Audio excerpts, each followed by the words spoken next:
Salut à toutes et salut à tous, c'est Gabriel pour Fun Android. On se retrouve pour une prise en main du Samsung Galaxy S6. Il vient juste d'être présenté et je vais vous faire profiter de ce que je sais et d'avoir le téléphone dans les mains surtout. Donc on va commencer avec le design. Donc on est vraiment sur un nouveau design premium avec une couche en verre Gorilla Glass 4 à l'avant et à l'arrière du téléphone. Donc comme vous pouvez le voir, c'est vraiment très brillant, donc ça salit assez vite.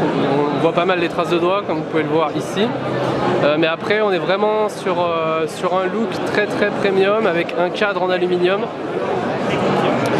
Alors on va commencer d'abord par la face avant. Donc on a toujours le bouton central qui est un petit peu plus haut avec une technologie de lecteur d'empreintes améliorée qui va notamment servir avec le service Samsung Pay.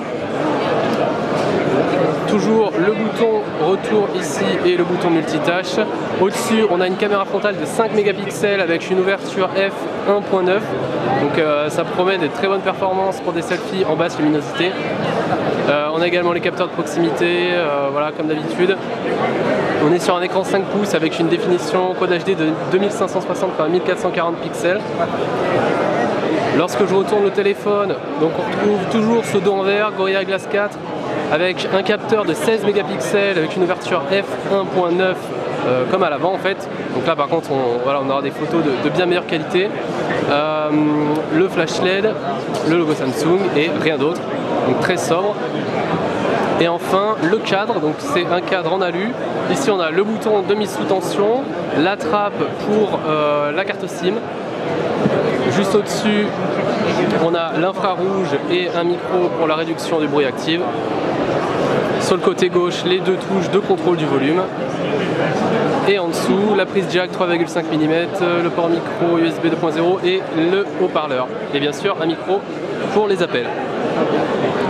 Donc ça, c'est le S6. Je vais m'attarder un petit peu sur l'interface. Alors, c'est du Android 5 avec la nouvelle version de Samsung TouchWiz.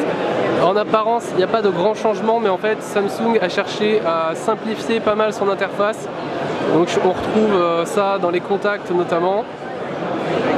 Enfin, dans toutes les applications en général, on a moins de boutons, c'est plus épuré. Samsung dit s'être appuyé un petit peu plus sur l'interface du Nexus 6 par exemple, même si bien sûr il y a toujours TouchWiz, mais voilà, on essaie d'épurer au maximum, de simplifier l'utilisation. On a toujours ici le partenariat avec Flipboard pour les flux d'actualité.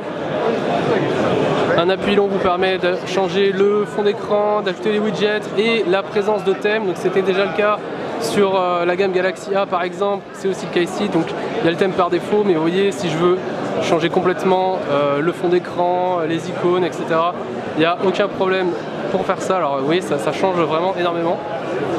Mais bon, c'est une option bienvenue. Hein. Si jamais vous ne voulez pas le faire, vous n'êtes pas obligé. On va regarder un petit peu l'interface de l'appareil photo. Donc là encore, d'apparence, il n'y a pas de grands bouleversements. C'est surtout sur la qualité du capteur que ça va se jouer avec son ouverture f1.9. Donc ça, l'interface un petit peu plus épurée. Toujours les effets ici, donc les effets qu'on peut appliquer en temps réel. Le mode HDR automatique, valable pour la photo et la vidéo. Le retardateur. Ici on a plus d'options, donc vous voyez 16 mégapixels, format 16:9. La vidéo, on peut évidemment filmer en Quad HD et en Ultra HD. On peut activer la stabilisation vidéo. Bon, je ne vais pas revenir sur toutes les fonctionnalités de l'appareil photo, mais l'application a été améliorée, tout comme le capteur. Et voilà ce qu'on pouvait dire pour un premier aperçu de ce S6.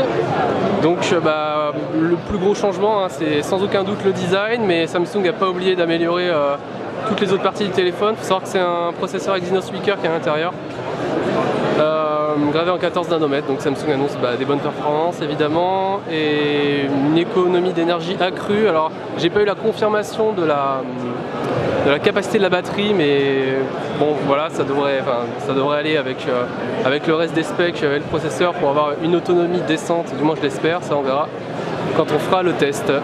Donc voilà, c'était une prise en main du Galaxy S6, j'espère que ça vous a plu. On se retrouve très vite pour d'autres vidéos. N'hésitez pas à vous abonner à la chaîne YouTube de Folle Android. A plus.